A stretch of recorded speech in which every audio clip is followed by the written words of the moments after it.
Hey, I didn't have my camera with earlier, but when you're looking at your room and you're thinking, okay, I'm going to put my studio monitors there. I'm going to put my rack set up over here. I'm going to put this there and there. Uh, that's wonderful. It's good to get an idea of exactly how you want to lay things out. But what I ended up doing, which took a big part of the day, was I had a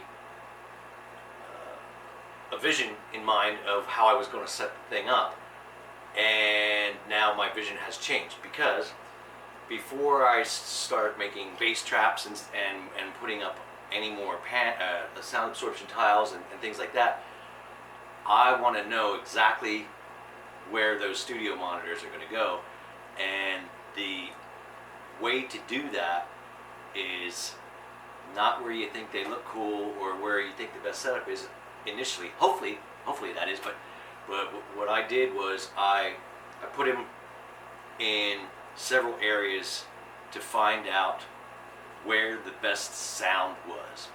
So I was initially going to have my studio monitors on this side facing that direction and have them hanging down off. There's two steel racks there, so they'd be suspended from the ceiling, kind of isolated, not connected to any furniture or anything like that. And that was okay. It sounded okay, and it wasn't. I was surprised. It was pretty quiet outside. You couldn't really hear, and I had it cranked. But I tried a couple different places, and when I moved the monitors to the other side of the room facing this way, it was huge difference in the quality of the sound already before even putting anything else up. So that's what I'm going to do. So before you get too far into your plan, make sure you take the time to stop and try out what your plan is and see if it works. So you don't spend a week putting up all kinds of acoustic sound material and things like that, and then discover it would have been better if I would have done it this way. Just take an hour or two or whatever and set up at different places and find out where you're getting the best quality sound. Buyer beware. All of the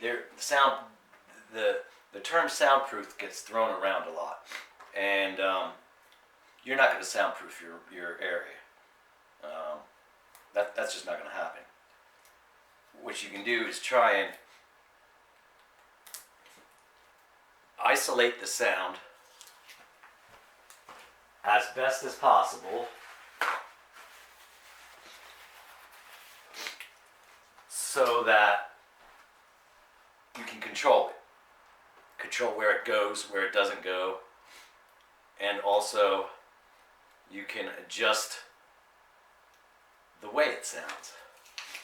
There's sound insulation and there's sound absorption, and all the places that sell any kind of acoustics, if you will, they all talk about soundproof. You're not going to be soundproof.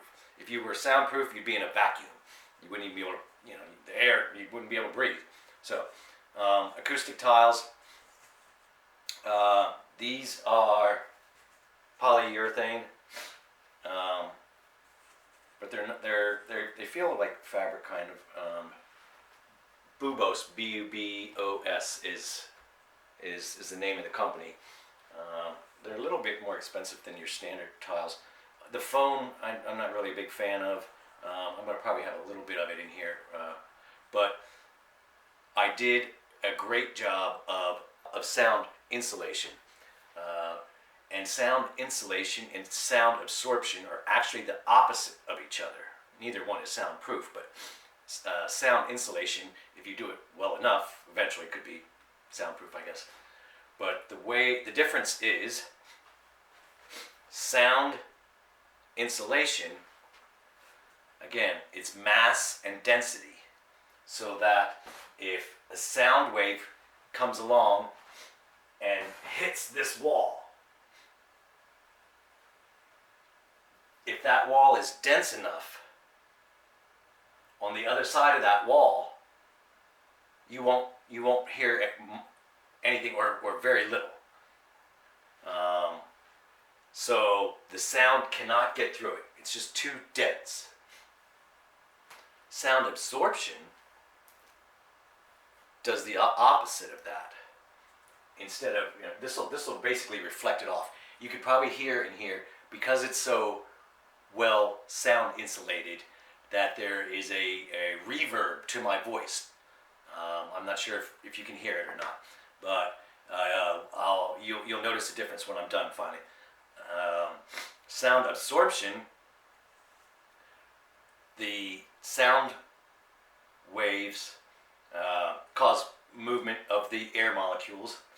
These things have tiny little micro holes. I guess would be the way. It's sort of porous material, and so the sound will get trapped in those holes, and it, instead of reflecting off, it'll kind of get lost in there and transferred into heat.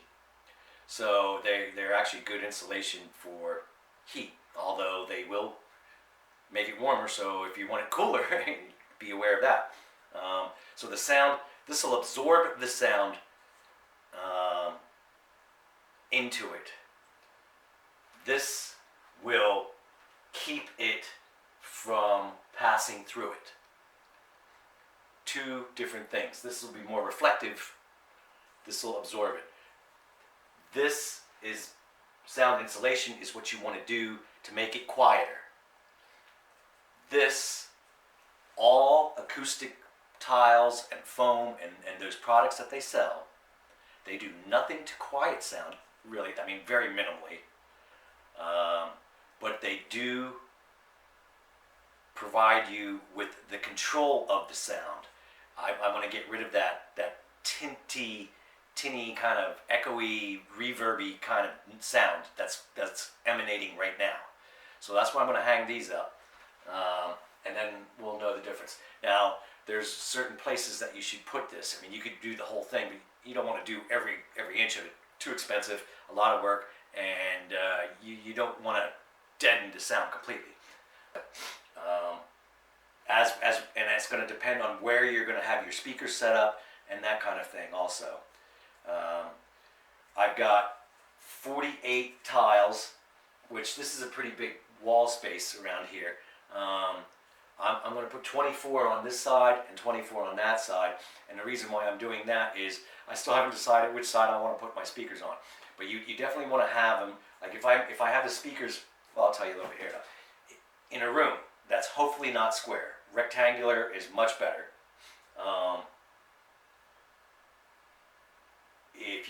The ideal, scientifically, the mathematical algorithms of sound waves or whatever, if you come in about 25%, so you don't want your speakers up against the walls, definitely not in the corners.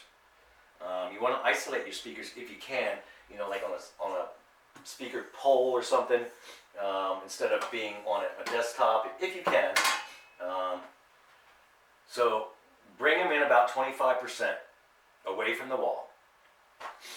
And then as the sound engineer, so say this was 25%, I would want to sit between the 25 and 50% into the room. So about 35, I think they came up with a 37.5% into the room. So if my speakers were, say, 25% into the room, and I'm about, 37, so I would be maybe here, and my speakers there. You definitely want to have acoustics behind the speakers.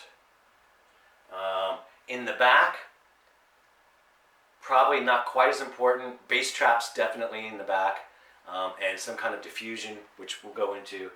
But I'm going to start hanging these up.